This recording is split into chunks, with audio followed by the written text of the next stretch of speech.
Hey everyone, what's good? Hope everyone is I don't know, just holding up. I'm not going to presume that anybody's the date of this recording.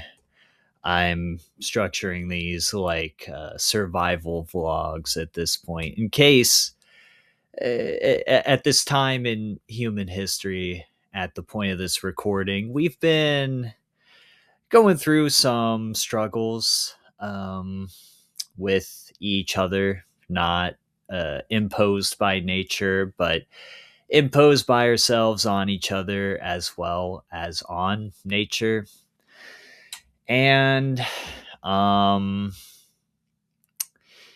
it's just at the time of this recording, um, full disclosure on the unfortunate national borders that I'm a part of, but I am within the United States, which is the most evil country in the world and has pretty much been hanging on to. I mean, the British Empire was definitely in the lead for the 19th century, but pretty much from the Spanish American War, when the United States used very flimsy pretexts for war against Spain, to which at that point had been a pretty much a dead empire that was sort of just existing in stasis. The U.S. used that as pretext to seize Cuba, um, Dominican Republic.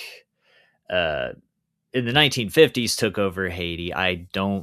They did not seize it during the Spanish American War, I believe, because Haiti was its own independent country, while the Dominican Republic was a Spanish colony still at that point, which is why the U.S. was able to basically install Trujillo as the dictator there, because they had very firm control of it.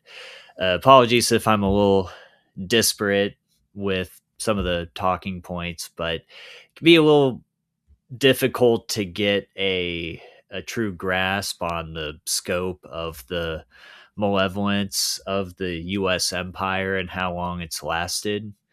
But the main point of this recording is even beyond, first of all, free Palestine now and forever from Zionist occupation. The settlers need to pack it up, or they can, if the Palestinians, with the magnanimity, is that the magnanimousness, the virtuousness of their nature, their steadfastness and courage as a people, if someday when Palestine is free, and Palestine will be free, um, even it seems really bleak, really, really bleak right now, but Palestine will be free. Mark my words on that. Um, the evil cannot persevere, and if it does try to continue to burn itself out, it'll take the whole planet along with it at this point. But what I'm trying to say is, when Palestine is free, if within the graciousness of their hearts, if after the hell they have been put through by the Zionist settlement and colonialism of the land that they've tended to for centuries, if they could live alongside their Jewish brothers and sisters that were already in Palestine and they were already living alongside in peace, it's the particular settlers from primarily Russia, Ukraine, Eastern European countries, Latvia, Estonia, Poland.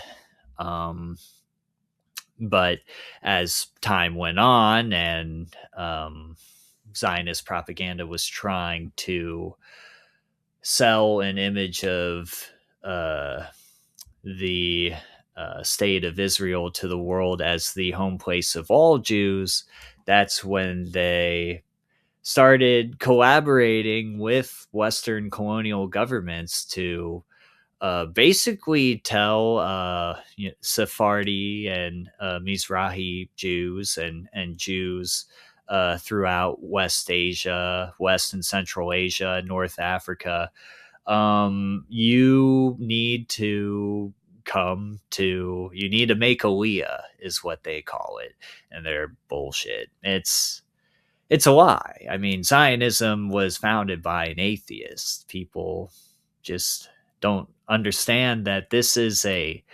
nationalist project by a group of people that have decided we, based on an ethnicity, are going to develop a state dedicated to us.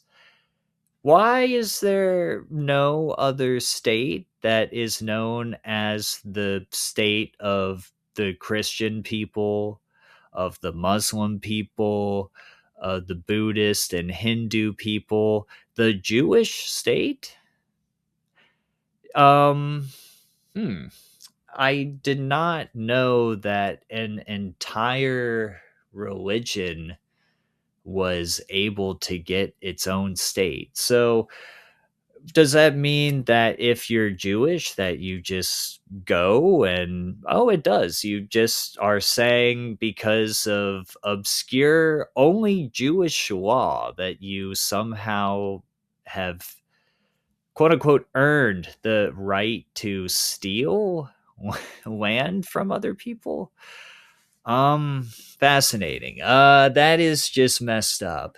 But furthermore, okay, so it seems like actually because your religion is actually saying that you are tied to Judaism by blood and you're not able to distinguish difference. You're not really able to fully become, shall we say, a part of the tribe if you are not of that genetic lineage.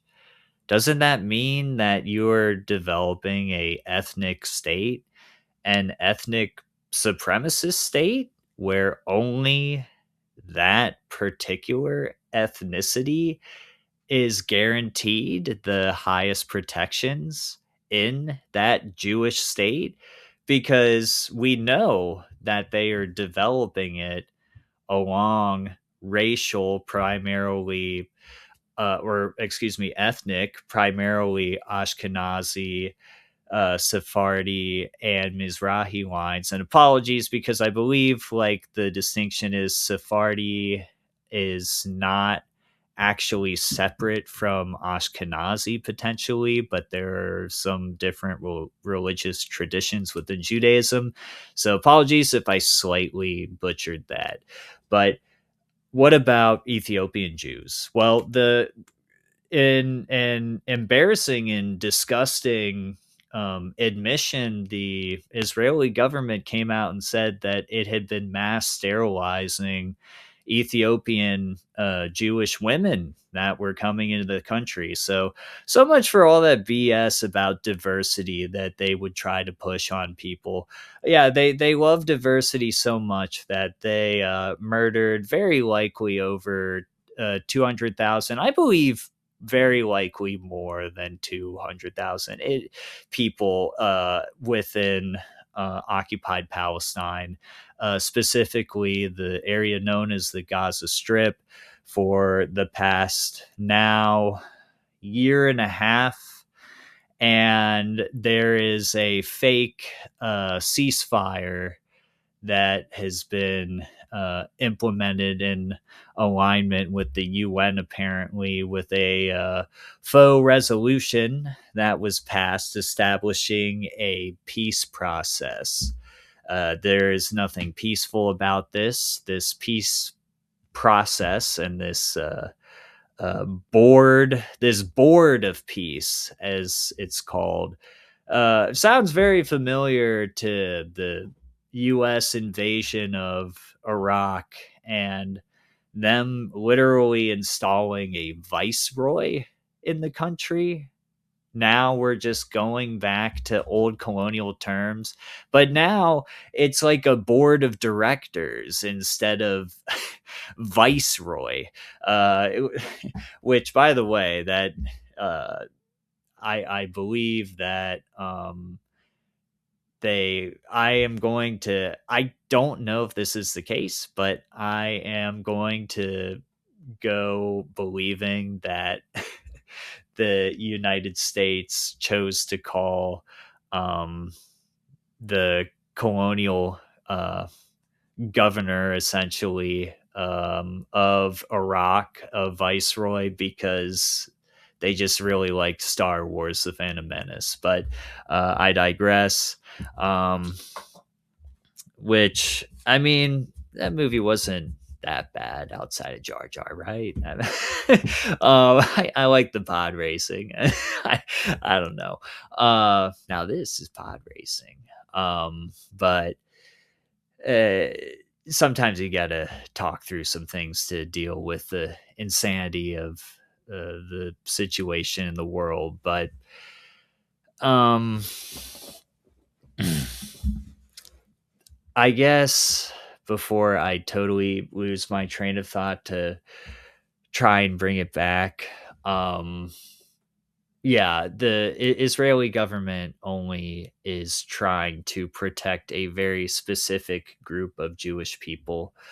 Uh, Palestinian Jews, all but, you know, annihilated at this point. Israelis attack Arabs everywhere, regardless of religion. They murder Christians all the time. Not that that should even matter.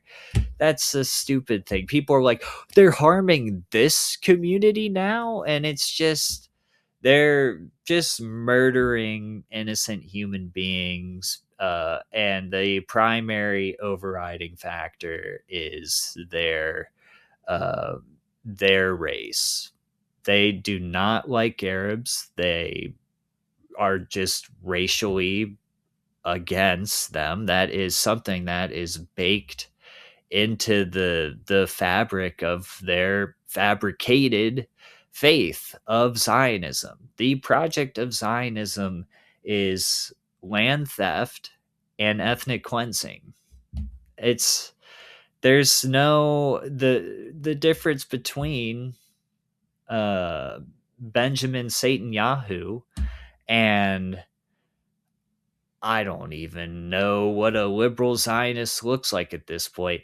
Horrifyingly, the founding prime minister and most powerful Zionist in history, David Ben Gurion, was uh, considered a labor Zionist.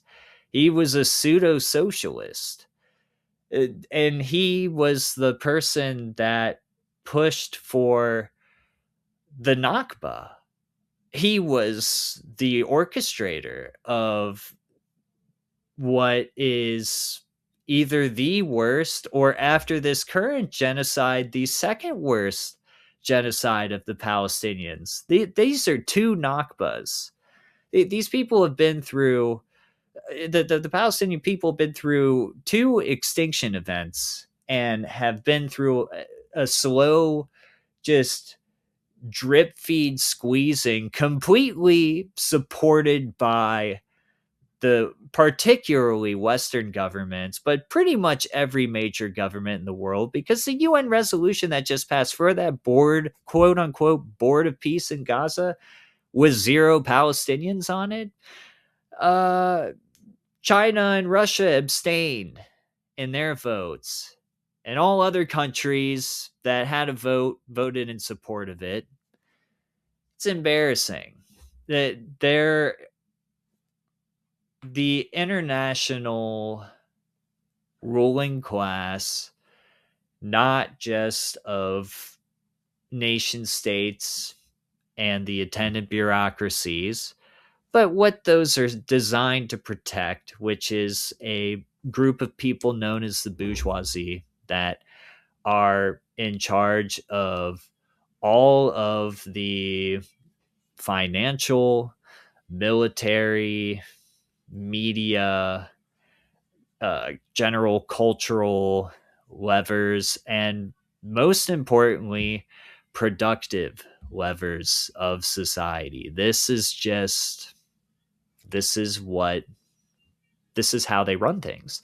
And the primary mechanism of their control is capitalism. What they do is by dispossessing everyone from what we used to own. I'm going specifically, apologies for my Eurocentric context here, but um, I'm heading to Europe because Europe was where, and I'm not saying this as an accomplishment, it's just this is where capitalism happened to be founded, was in Europe because of a very specific set of material conditions and decisions in dealing with those material conditions that led to the birth of capitalism.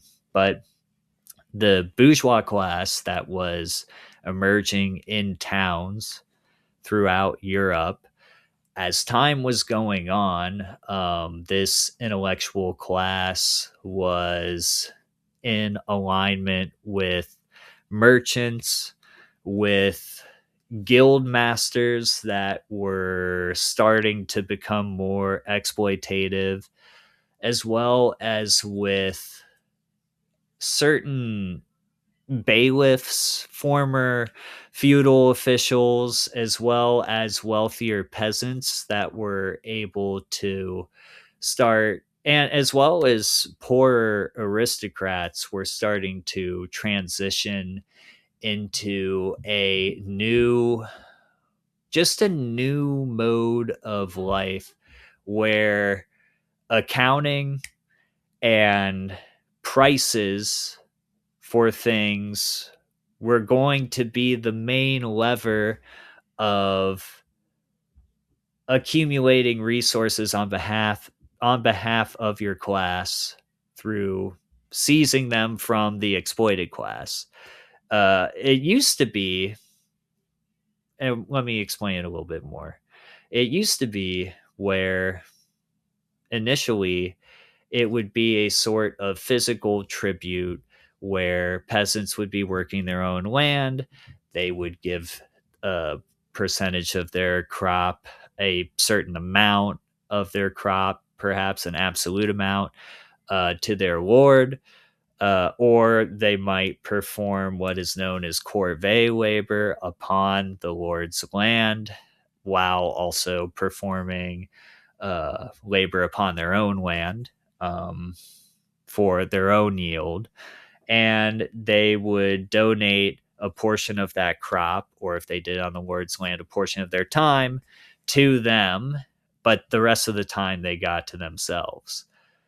But as time went on, and primarily through a bunch of just grubby little wars that required a lot of funding, and one massive war in particular, um, the 30 Years' War, is when this war making required massive bureaucracies to be set up in financial institutions to be able to provide credit and specie, which is just hard currency, in order to make war and firmly carve out the nation state as the primary organizing principle of of macroeconomic organizing life versus in the past um,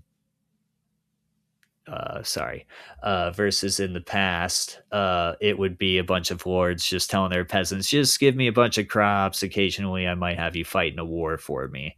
Um, but it doesn't work like that anymore. What happened with the 30 Years' War was the wars just got bigger. And they were massive because it was at that time because of varying economic interests. People were through the medium of religion dividing along political lines, either initially Catholic or Lutheran, but then eventually primarily Calvinist in all of the countries outside of Germany versus Calvinist slash Protestant, but the main Calvinism is the dominant strain of Protestantism against Catholicism, which Catholicism,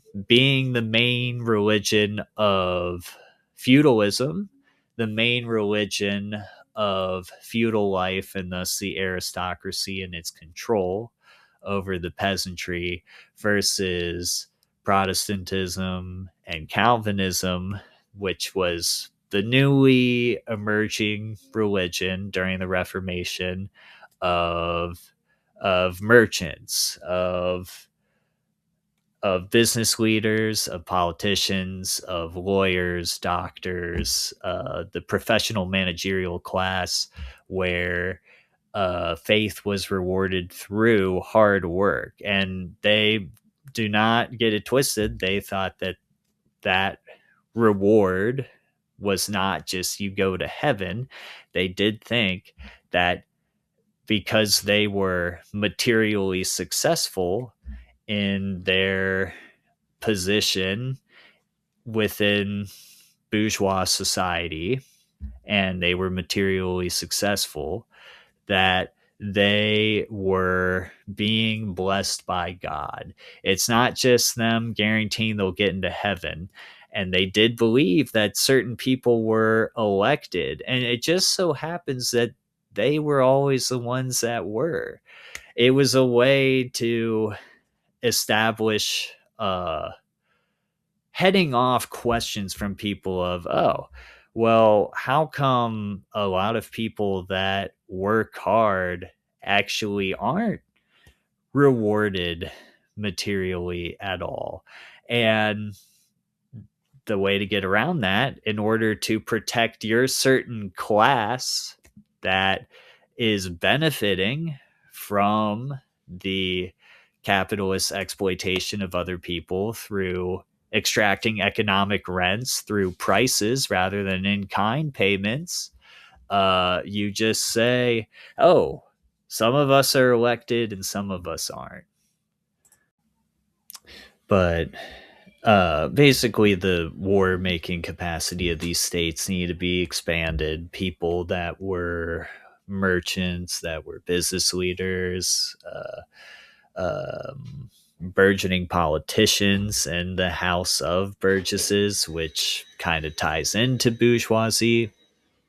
So, yeah, when that was occurring and the need to consolidate specie and develop more sophisticated credit lines for a larger amount of commodities that need to be generated for war.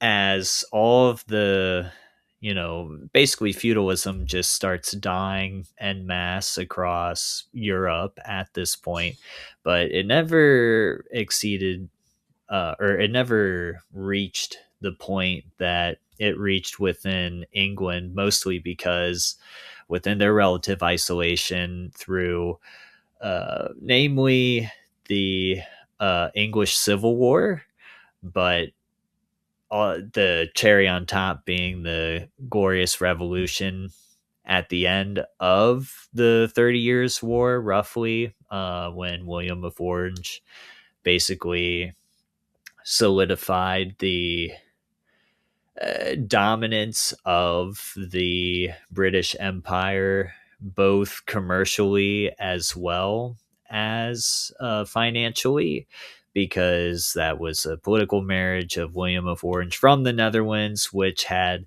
prior to the British Empire, been the chief commercial power in the world. They were on the decline because of primarily the success of dispossessing peasants of their land, because nobles had weakened their ability to actually fight wars with each other so much in Britain that they primarily resorted to becoming landlords and wealthy farmers that would collect rent from tenant laborers that would be on their land, uh, that they would either forcibly dispossess from the small peasant farms they used to have, or they would buy them off. But usually, what they would do is set up what were called enclosures, where formerly public land, primarily provided by feudal churches. The Catholic Church was it was the pillar of existence of feudal Europe, as sort of the clearinghouse and general communal binder of society. But when uh, all of that came into question, the entire value mode of society shifted to that capitalist mode, because it was being leveraged by one class against another. Initially, by the bourgeoisie in a war against the aristocratic class, aka capitalism versus feudalism. The bourgeoisie won that war, and the peasants that they were bringing along have now become not necessarily subjugated, but through the process of modernization, industrialization, further commodity production development, and general capitalist development through financial instruments and institutions overall, we've reached a point where it's the bourgeoisie is also finished liquidating whatever remnants of the peasantry are left.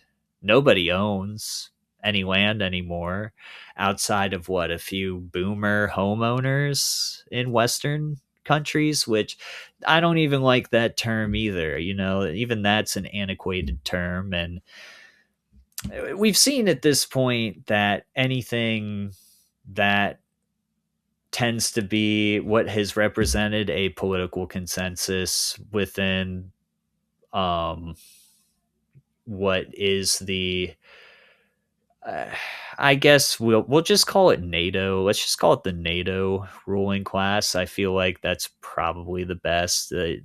But U.S.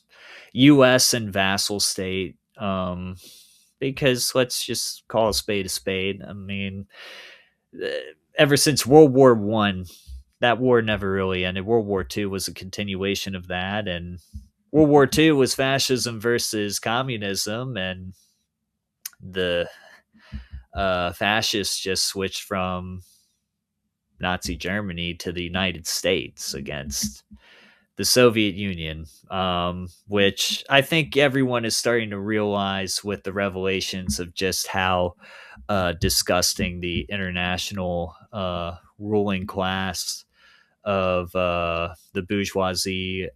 This is not just billionaires, by the way. It's not just about how much money you have. That's the thing that people need to understand about how capitalism as a mechanism is wielded against the masses. It's about the police state that protects it, and the military that wages wars and overthrows governments overseas to drive cheap resource prices in order to be able to assist capitalists with driving cheaper and cheaper bottom lines.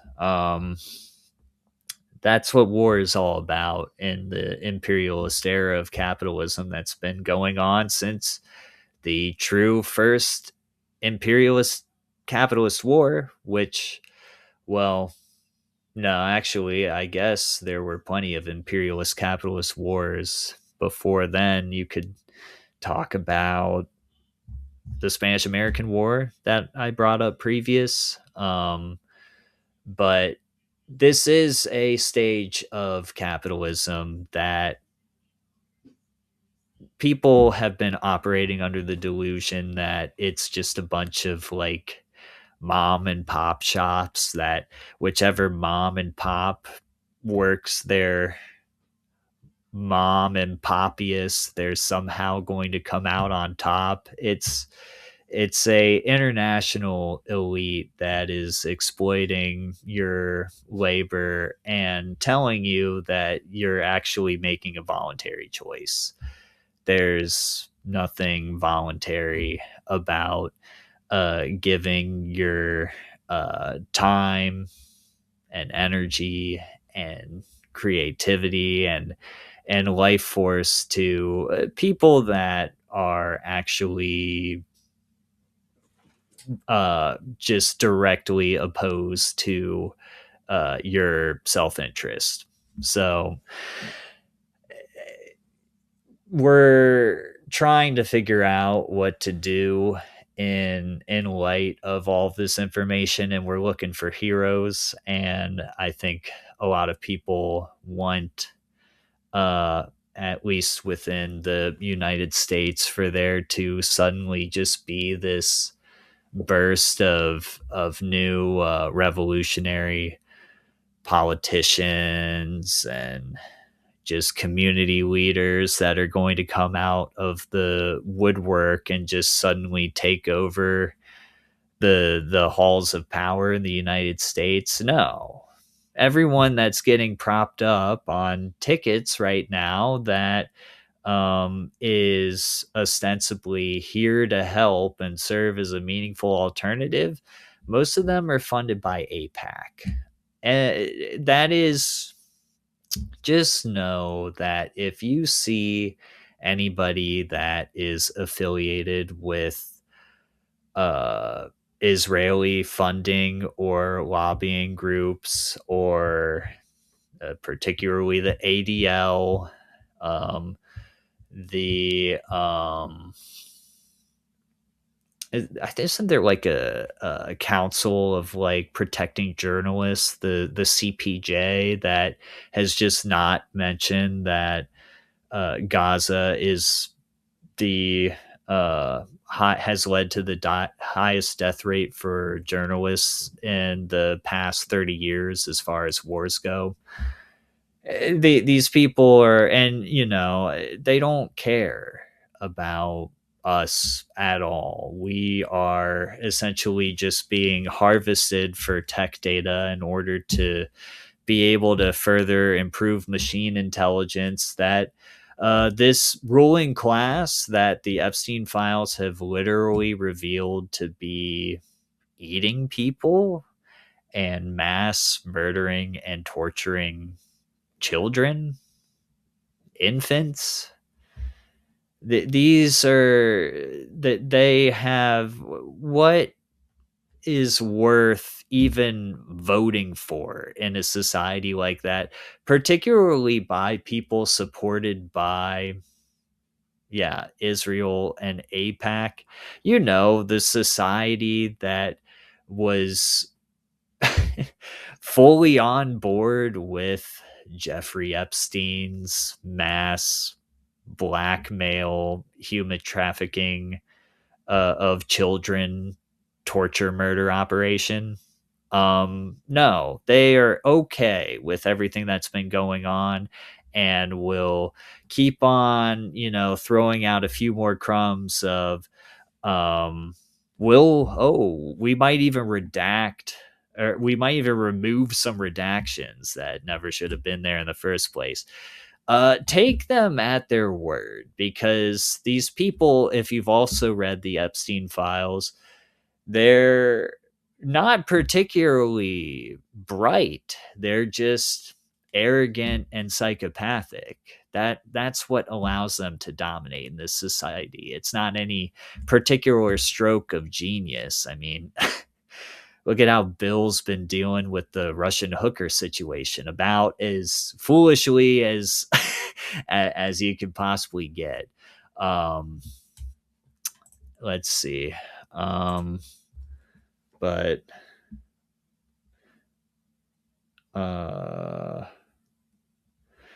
yeah, so sorry, I lost my train of thought there again. But I'll try to wrap this up relatively soon here. What I'm trying to say is that what in this society is worth preserving through even voting people that are backed by the state that is committing the mass genocide of journalists, of children, of UN peacekeepers, of just innocent people in general. And by the way, not just in Gaza, but they are, which is still undergoing genocide despite the fake ceasefire, but a mass wave of settler violence in the West Bank, barring Muslims from uh, heading to Al Aqsa Mosque to celebrate Ramadan, bombing Lebanon, bombing Syria, bombing Iran, bombing Yemen. They just bomb. All they do is they bomb, and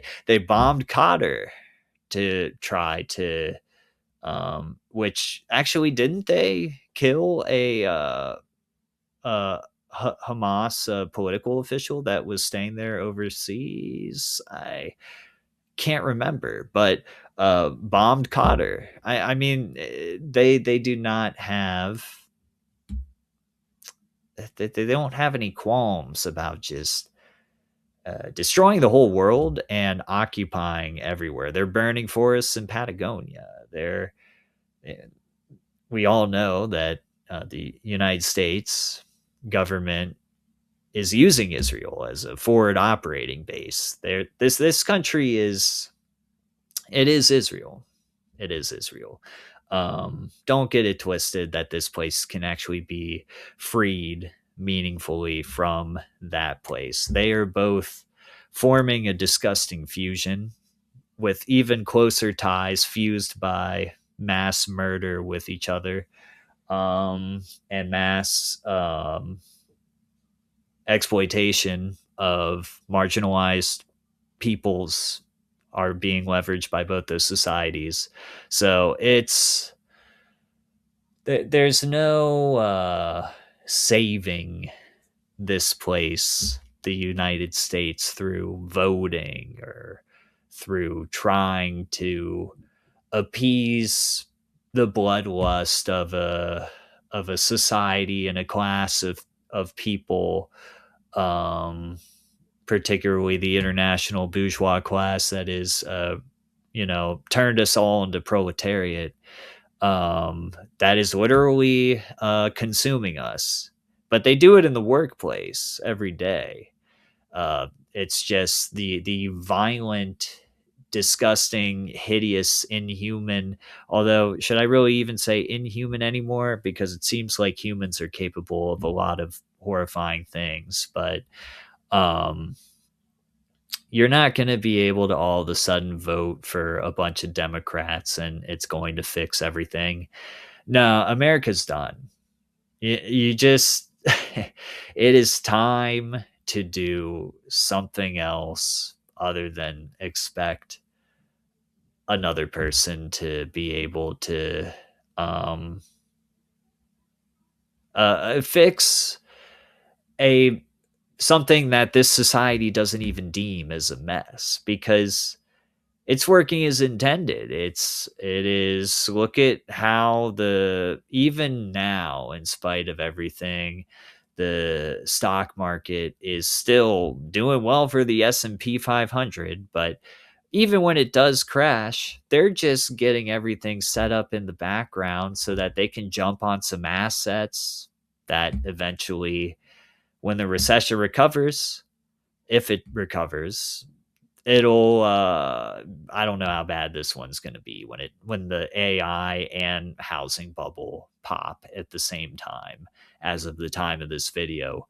And if World War III, well, don't let me say World War III. World War III has been happening ever since the US dropped 2 atomic bombs on the innocent Japanese and Korean slave labor populations that were in Hiroshima and Nagasaki. Just butchered, you know, uh, hundreds of thousands of people. That was the war crime that kicked off World War III between the U.S. and Soviet Union. That's what the Cold War was. You tell me you murdered 2 million people in Vietnam and that's quiet. You murder 1 million people in Korea in 3 years and that's quiet. No, uh, it's when you really think about the amount of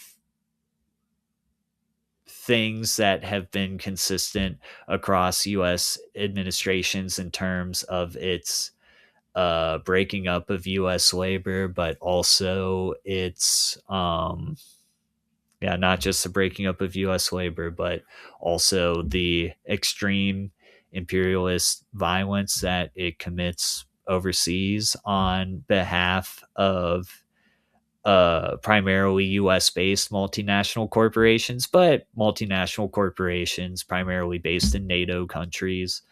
Um,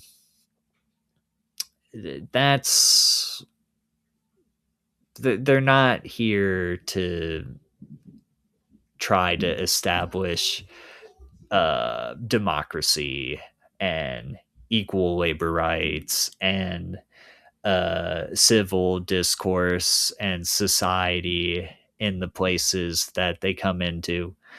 They destroy countries and then they establish right wing governments that exploit labor and allow them to, as we've seen in the Epstein files, not just exploit labor and harvest cheap resources, but also scoop up people that have been displaced and orphaned and war zones and shattered societies and begin to traffic and consume them. So, do you really think, like, I'm laying out the odds for you here. Do you really think that you can vote your way out of something like that?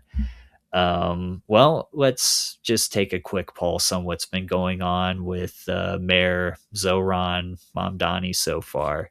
Right when he was elected, he maintained billionaire heiress and basically conservative Jessica Tisch is NYPD police commissioner.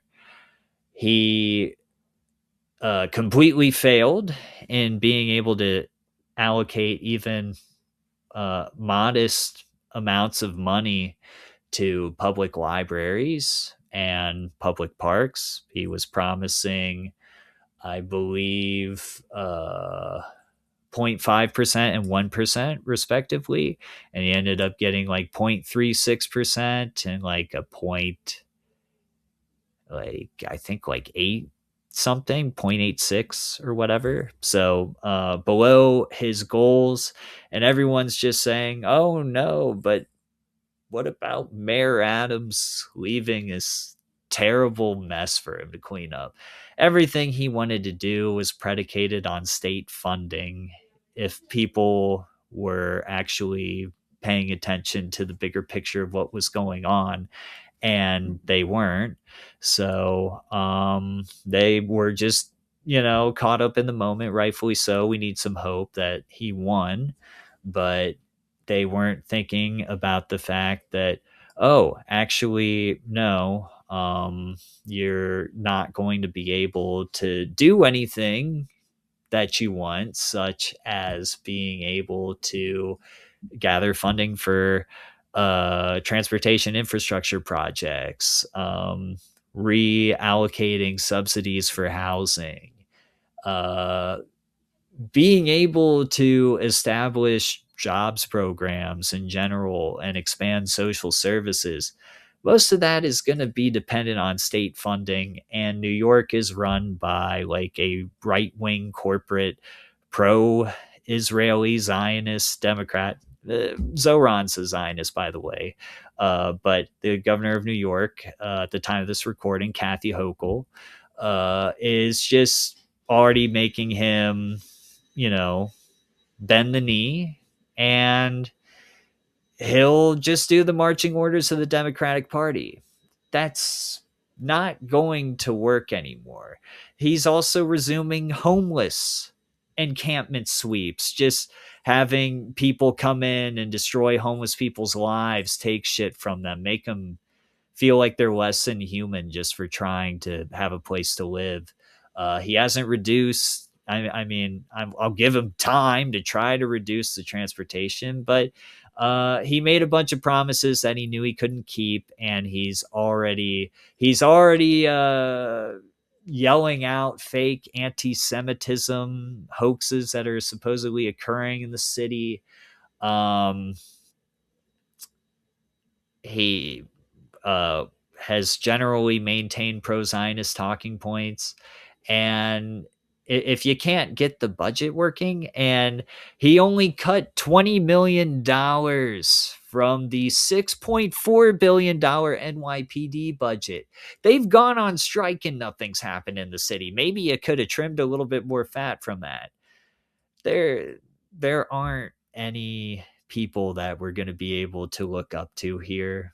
And even one of the media darlings of the progressive left right now is actively betraying the people that worked hard to get him elected.